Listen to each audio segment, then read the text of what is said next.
もうね、たくさんの方が待ってらっしゃって申し訳ないです。はい、ではお願いします。皆さん、残念ながらまだ初戦です。3年経っても私たちにとってはこの国のあのわけのわからん安倍さんなどという人が本当に恥ずかしい被爆国の首相としてあんなことをどうしたら口にできるか。彼が無知であることの証拠ではないですか。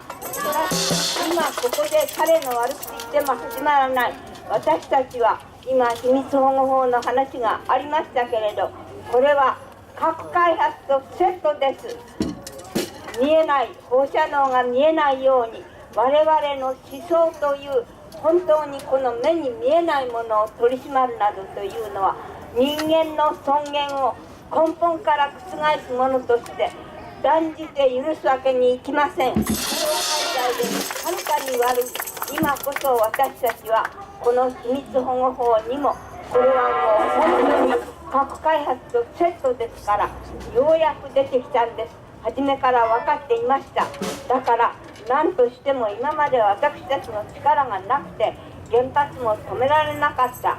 しかし今皆さんはこれだけ夜な夜な頑張ってきてくださる。しかし同時に本当に夜な夜なじゃ間に合いません。地域で一人でも多くの人を巻き込んでいきましょう。地域から声を上げていきましょう。ありがとうございます。